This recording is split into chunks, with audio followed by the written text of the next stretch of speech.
just make sure everyone could join. Good afternoon and welcome to the meeting of the Board of the Directors for the Mayor's Fund. My name's Lorea Harrington Trujillo, and I'm the Chief Administrative Officer for the fund and also the Vice President. Our Chair, DM Anna Almanazar, is joining us remotely since she's sick, and so I'm filling in by opening the meeting and calling the meeting to order. So before we begin with the formal agenda, I wanted to first introduce Kate Smith, who we're really excited joined the fund at the end of last year and is our new executive director and also the president of the Mayor's Fund. So she has over 20 years of fundraising experience and has been really focused on helping build some of those partnerships with our philanthropic partners and really deepening the work that we're doing to support city agencies. So we're really excited that you're here and just want to ask everyone to join me in welcoming you. Thank you. But yeah, with that, I'll turn it over to you. Okay. Thank you, Lorea. I would like to ask if there's a motion from the board to approve the minutes of November 6, 2024 meeting of the Board of Directors. So moved. Any questions? Yeah. Yes. All in favor of the adoption of the November 2024 meeting minutes, say aye. Anyone opposed, say nay. Aye. Good. Thanks. The motion is passed. Okay. Now moving on to new business. Today, we will have a presentation from one of our program partners, New York City Service. New York City Service, a division of the Office of the Mayor, focused on volunteerism and service in New York City. It launched in April 2009, in response to then President Barack Obama's national call for volunteerism and a goal of engaging 100 million Americans in service by 2020.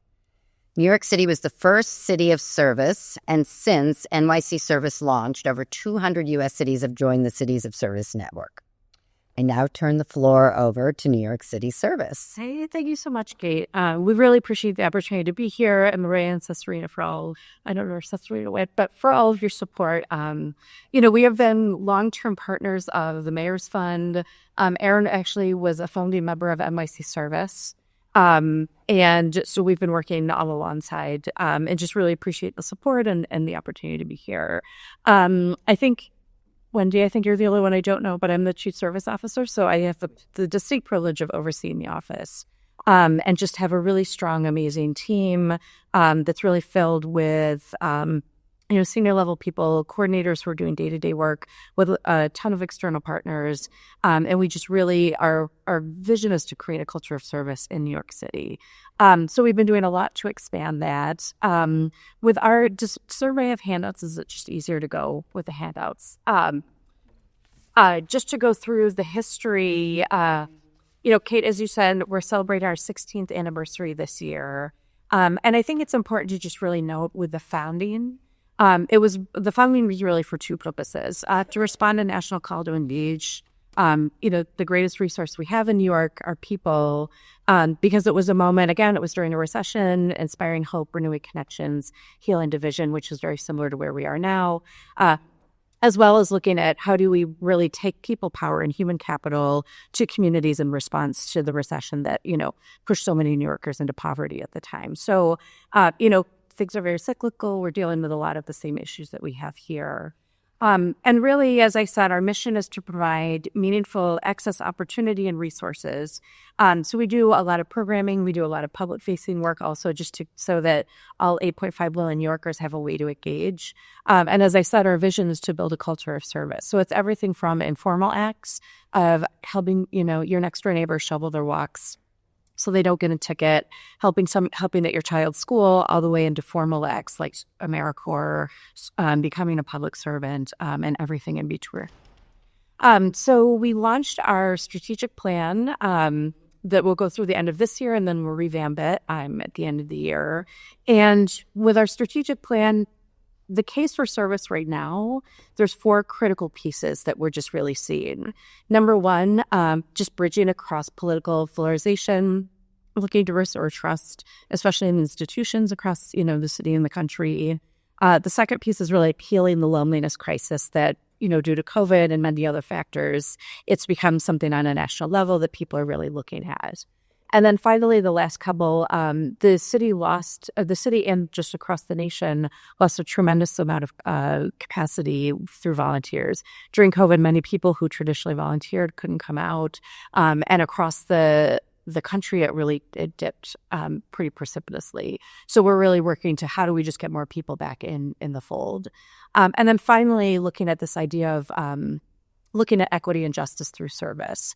That, we're in a moment where, service is oftentimes looked at as something that's nice, it's something that makes you feel good, that you do when you have time, but that truly it's the bedrock of communities. It's the way people come together, the way they interact together, the ways they support each other in ways that they can't find in other places. So how do we really go in and invest at that community level here in New York City? So our team operates under 3 key strategies. Access is just giving people greater access to service opportunities, ensuring that they know where to look if they want to do something in their community, they have a vehicle to connect. The second one is knowledge. So going back to the idea of how do we just allow people the space to process what it means to serve, what this does in communities, what their actions actually mean. And then the final one is bridging. So how do we bring people together? And on the next slide, you'll see one of the key things that we do is that we really work across sectors. I think that's where our office is very unique. In terms of, we do direct-to-resident engagement. So we have our website where all 8.5 million New Yorkers can find a place to serve. We have a team that works on private sector engagement, so looking at businesses, both in how do they get their employees to serve, but then also how do they tie directly into New York City efforts, whether it's in-kind donations, funding, volunteering, and that there's a multitude of ways to really be involved and bring the business community in on increment solutions. We also have a community engagement team, so that's really anybody external to nonprofit partners. We also work to fund city agencies, so both nonprofits and city agencies, we work to help them give funding and training for them to start and build volunteer programs. We have a large youth leadership council program that's been running now for, I think we're in our 11th year. That's really about getting youth action across the city. And then finally, which Aaron will talk about in a little while, is our AmeriCorps programming. So if you're not familiar with that, it's a federally funded program that places people in service for 10 to 12 months full time. So we place about 160 members each year in the city agencies and nonprofits to serve full time and build capacity. And then these are, I won't go through every single one of these, but just looking at kind of either some of our accomplishments that we're really proud of and what they're part on. We have partnerships, again, so much of our work, which I think is very unique to our office, is that we're bringing sectors together to build connections and talk with each other. So we have over 200 nonprofits we work with regularly, 50 city agencies, 75 businesses, 40 colleges and universities, and then also working with 15 K-12 schools. Just, a couple other things that in the past we've been able to measure, going back to the original goals of NYC Service, we've been able to measure about 1 million volunteers annually in New York City. We also know that that's who we've been able to touch in terms of organizations reporting. So we also are very sure that that number is larger than that. And that also in COVID, for our partnerships with New York City Emergency Management and New York Cares, and the first 6 months we were able to mobilize 12,500 volunteers to kind of help direct them places to volunteer during the pandemic. And then programmatically, this is what we do internally with our own programs. We have the programs that literally Aaron has built and his team has worked on. We have over 3,000 members and alumni that are just from NYC Services programming. And we have how many who are serving every year in New York, just generally? There's about 4,000 to 5,000 that are serving. Yeah, so every year, but we also bring together all of the AmeriCorps programs across the city to help leverage them, and especially in this moment, really working on changes in the federal government and different ways to just support how we all kind of move forward together. We also distribute $1 million every year to city agencies to build their volunteer programs. Through city agencies, they engage 30,000 volunteers in this last year. We've had 9,000 youth participate, youth leadership council programs. We funded 60 local organizations in a program that we developed in response to COVID and have continued. So through 60 organizations, we've engaged 5,800 volunteers, and that has provided 11.5 million pounds of food to 280,000 New Yorkers or households. So it's just really, these smaller organizations, also just the huge impact that they're able to have with relatively small amounts of money. And then finally, many of you have participated in our in-kind giving campaigns that we also work with our business partners. So we serve over 15,000 vulnerable youth every year through those. The other thing to just really note is this time last year, on our 15th anniversary, we started a new NYC Service Advisory Council. So this is a group that the goal was to serve for a year with us and help us answer how do we make New York the easiest and best place to volunteer. So you're all getting a sneak preview. We're going to announce these in a couple weeks. But, and really what we heard again and again is coming together to just really have opportunities to a lot of resources and build back with New York State. So looking at fostering cross-sector collaboration and impact. So we're looking at hosting an animal conference every fall, which is a big thing with that. Enhancing our website just to make it user-friendly and easy. And then the last couple are looking at expanding management training, engagement framework. So what does it mean to serve? How do we all develop collective understanding around that? And knowing that everybody has a place somewhere in that framework. And then finally, launching an annual campaign. So people really loved, we did a campaign a couple of years ago called Spread Love, and that, again, was bringing sectors together. So we're hoping to launch a citywide campaign again to just people want something to believe in, they want something to belong to, and that this will allow us an opportunity to really bring all sectors and our partners together around that. So we're going to just talk quickly about, there's a lot more than what we're about to kind of present, but we think that these are really three things that align very well. That Mayor's Fund, we are partnerships, we're building partnerships around it, and just what we think are just really great things that we're very excited for. So the first one is our Youth Action 50. So as I mentioned, we've had youth leadership councils for over a decade. We decided it's kind of time to update the program a little bit. So we're going to relaunch this in the fall as our Youth Action 50, where we'll actually go out and have an application process for groups of youth to apply to be a part of this and select 50 groups that we'll work with throughout the year.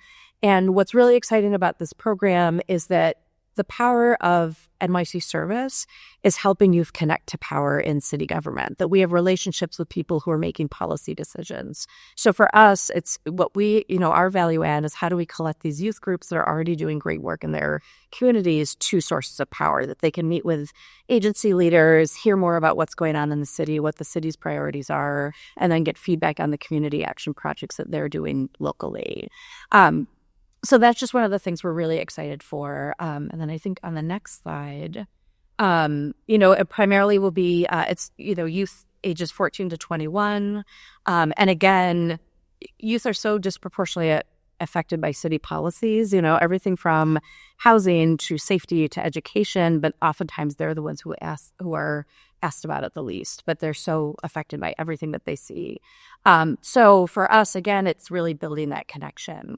So I think one of the needs, we've been able through our own budget, we'll be giving each of the Youth Action 50 $1,000.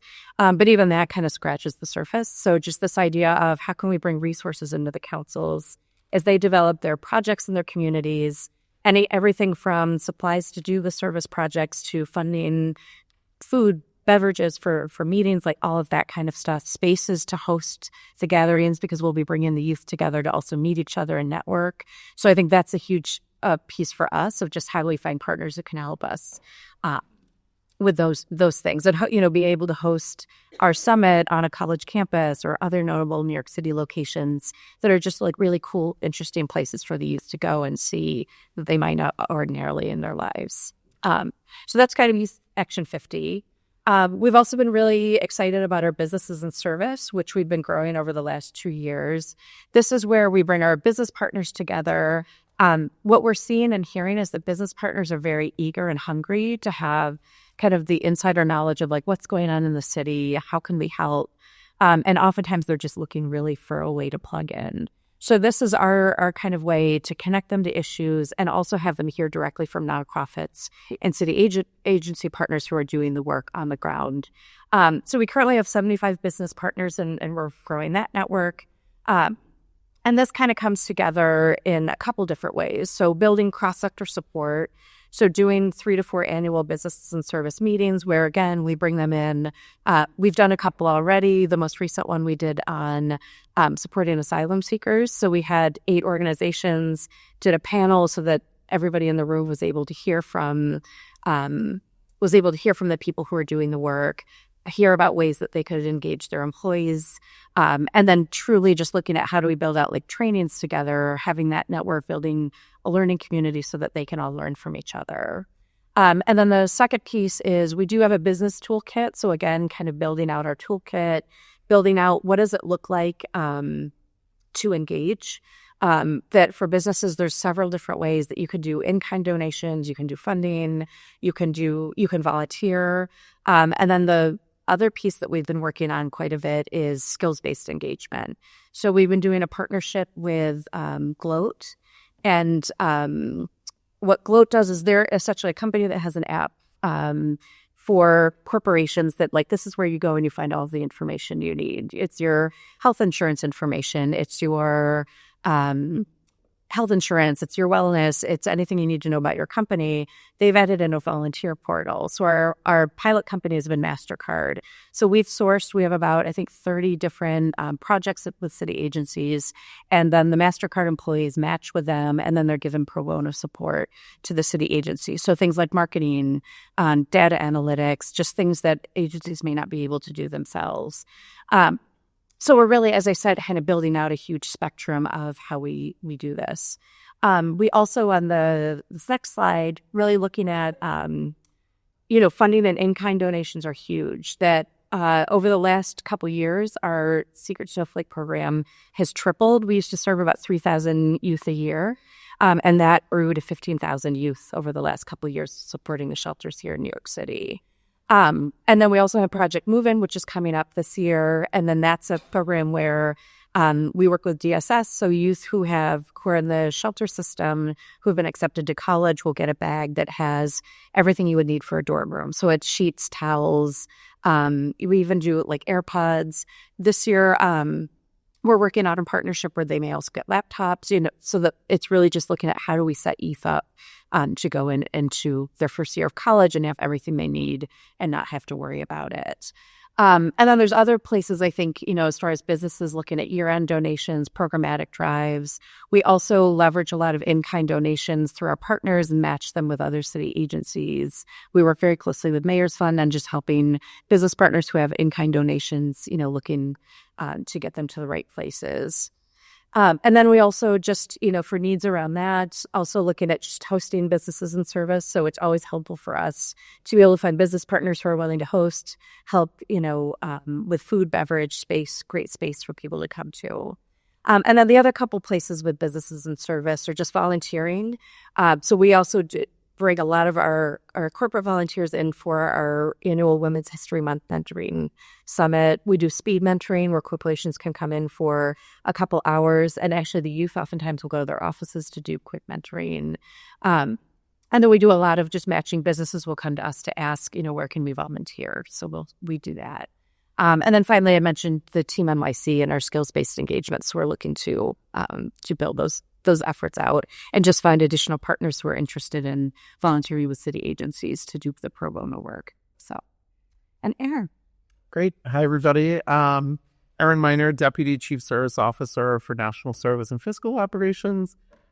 Just want to thank, first of all, the Mayor's Fund, who, as Laura said, I've been in NYC service from the beginning, and the Mayor's Fund was our very first partner that we worked with and really helped us to expand and grow our programs over the years. So thanks to the whole team, and especially the Cesarina, for all of her work with us, especially the past few years. Our first programming that we launched 16 years ago on the steps out here of City Hall was an AmeriCorps program. And AmeriCorps at that time was in the process of really expanding nationwide. giving young people especially an opportunity to serve their communities. And NYC Service said this is a great opportunity to support, as an intermediary organization, the nonprofits and city agencies throughout the 5 boroughs. And so 16 years later, we continue to run AmeriCorps programs. We currently have 4 different programs. In the fall, we will be back down to 1 large program. We're consolidating some of our grants. But the DNA of the programs remain the same. And that is, it's a 10-month program. We engage about 150 or so young adults and adults, mostly to do a couple of things. One is to create a pipeline of leadership to our nonprofit and city agency communities. We really see this as a workforce development program to build into, with service as the ethos that we use for that delivery. The second is to really support our nonprofits and our city agency with both capacity building and direct service. And we do that in 3 different buckets. One is through outreach and community engagement. The second through is volunteer engagement and management. And the third is project development. And so we align our trainings to our members so that they are getting skills in each of those areas, depending on where they're working at their host opportunities. And as I just mentioned, we provide about 200 hours of training for our members throughout the year, in addition to what they receive at their host agency. So we are doing a lot more general skills, but things that can be used anywhere: conflict management, project management, time management, all those management things. They're really important. Our average age of members is usually between 25 and 27, but our biggest group of people are generally right out of college. So those sorts of things are really needed by our members. We have a lot of career changers too in the program who have not been in the workforce for a while and need refreshers on those things as well. In the past program year, just to highlight kind of the impact, we had about 120 members this past program year ending in June. They directly impacted a little over 39,000 New Yorkers. They recruited and managed 3,000 volunteers, led 632 trainings, most of those to New Yorkers around benefits that New Yorkers have access to that they just don't always know about. And again, we overall gave about 2,000 hours in total of professional development to those members overall. And what we're really proud of, AmeriCorps has been around for 30 plus years. And for a long time, the AmeriCorps profile, there was a certain kind of person who people thought would do AmeriCorps. And we are really proud to, and it's been an ethos of mine over the years, is that we are recruiting New Yorkers to serve New Yorkers. And so our programs really reflect the diversity of our city, and we're really proud of that fact. About 30% of our members do go on to be hired by their host sites. And so we really are building that pipeline, a diverse pipeline, into city jobs, into nonprofit jobs, because of the training that they get during our programs. And the things that we have needs around, federal money covers the living stipend. It's not a salary, it's not a wage, it's a living stipend.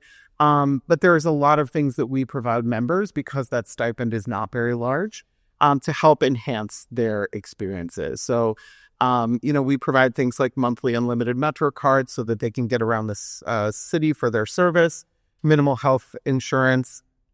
Obviously, we talked about professional development and events like service days, MLK Day, 9/11 Day of Service. Systems like payroll and timekeeping, again, because they're not employees of the city. We have a third party that administers those things. And then just other things like AmeriCorps require background checks and things like that. And the funding that we are able to utilize through the Mayor's Fund allows us to increase the number of members, as well as potentially to decrease the amount of host site fees that we're charging our nonprofit partners to participate, so that we can expand to even more nonprofits, especially smaller nonprofits throughout the 5 boroughs. Okay. Yeah. So, I think for us, just to kind of wrap all of this up and think about, how meaningful I said this partnership is, that I think that there's really, which we've always had and continue to do, of just looking at, the Mayor's Fund for us is such a source of relationships. So how do we get in the door and just know who we should be meeting, know who the funding pool is in New York City, helping us, source to be able to do that and continue to make these connections. Things of, our larger scale drives that we need to do, looking at space, like these are all things that Mayor's Fund has always been very helpful with us.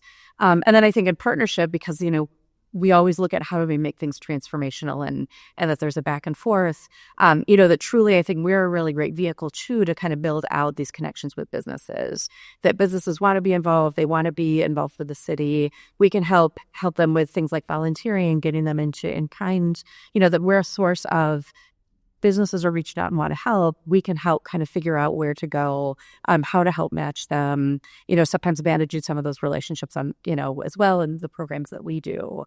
So I think, for us, it's just this idea of looking at, how do we leverage private sector engagement to be, all of us coming together to build the best New York City we know. So I think, we are here and very much, there alongside as a partner with all of that. So. And again, thank you so much for having us here. I'm happy to answer any questions that you have. Yeah, I was just going to say thank you. And if anybody has any questions, I have a question. Sure. I'll start. Well, one, I worked with AmeriCorps and other organizations, and I love AmeriCorps. But what is happening now with the federal funding with AmeriCorps? Yeah, it's a great question. So because of the CR just passed, the way AmeriCorps funds work is kind of a program year ahead. So the funding that was just passed in the CR will fund programs that will run from this fall through next summer. And then obviously it all depends on what happens in the congressional budget that they're beginning to work on now in the fall. Depends on the size of AmeriCorps moving forward. What I will say is this, in the previous Trump administration, the executive branch called for zeroing out AmeriCorps, each and every one of its budgets, and Congress, including the first 2 years that both the House and the Senate were run by Republicans, increased AmeriCorps budget each year. The field has done a really great job at building bipartisan champions across the aisles of Congress. Obviously, we also don't tell what will happen in terms of government reductions and things like that. But we are really hoping that, AmeriCorps, the good thing about AmeriCorps is it's not just an urban program or it's not just reaching one type of person. There are literally members who are doing a variety of things across the country, from disaster response to tutoring to, really keeping healthcare afloat in rural areas in this country. And so, the hope is that people see and understand the value of AmeriCorps, but it will require champions of all types to really make sure that Congress continues to understand that. We'll continue to champion AmeriCorps. So stay tuned. I guess that's for everything, though. But AmeriCorps does seem like a lot of the issues of such a bipartisan organizations. So, any other questions? I don't have a question, but I just wanted to say congratulations, because I actually remembered when NYC Circus started 16 years ago under Paula, and then how things have continued to evolve. And I have to tell you, in seeing just the numbers around diversity, how they've continued to increase regardless of some of the challenges the city has had with recruiting talent. Also seeing the numbers around training. Aaron, I remembered when you had talked about just how diligent your team has been to always think about what is really needed from a workforce development perspective to really serve our agencies well, whether they decide to stay here, to be battle tested and move on elsewhere, to see those numbers to continue to improve over these many challenging years. I have to say, I take my hat off to you. I mean, these numbers are tremendous. And just the business engagement, I mean, I remember when that was just, something folks were thinking about. And now to see this partnership with MasterCard, to see how the Snowflake project, the backpack program, for kids aging out of foster care. I mean, it's just really, really tremendous to see this body of work grow. So I just wanted, especially since this is being televised, I want to encourage other folks should also support you. This is tremendous. I mean, this program has been amazing. One of my mentees is now an assistant commissioner at an agency. I've remembered meeting her at a job fair. So just the commitment to this program, regardless of the downturns of the city, I just want to say congratulations and thank you. Thank you. And I think, and to your point too, I also want to note we have a staff of almost 30, and this is just the result of an insanely passionate team that is very dedicated to New York, that we could not do any of this without all of them and just the work that they do every day and the way that they show up every day. So. And I will say, just as a fundraiser, and, obviously fundraising is changing at the local level, but we at the Mayor's Fund do a lot of corporate fundraising and want to do more. And what keeps coming up with corporations, obviously we want the financial support, but they all do want to be involved, and they want opportunities to volunteer for their staff. So that's always it's a really nice way into an organization. Definitely. And we have over 600 partners that are registered on our website right now, plus members who are host sites and our volunteer managers who can host projects. And there's I think, a huge opportunity across the city. And our big thing is to help people get into the outer boroughs. I think that's a huge piece of the need really is outer Brooklyn, outer Queens, Staten Island, the Bronx. So how do we also think about what it means for a service day to kind of go into communities that are doing so much and that don't always receive that support? Yeah, I also remember 16 years ago very well. I remember, Aaron, you were here. And I remember that atmosphere in 08 and 09 of fear. Because of the economic collapse and also innovation. And that was a really exciting time. And I think I just add to everyone's commending the work that you and your team have done. I think it was a very special moment in history. And it was a time when it felt, again, it was a real encouragement of innovation to just sort of do anything to help people. And you have been able to retain that. You've made it sustainable. And I was skeptical at the beginning that it would be sustained. I thought it was going to be like many of the things that we were doing, which were kind of 3-month, 6-month linear things.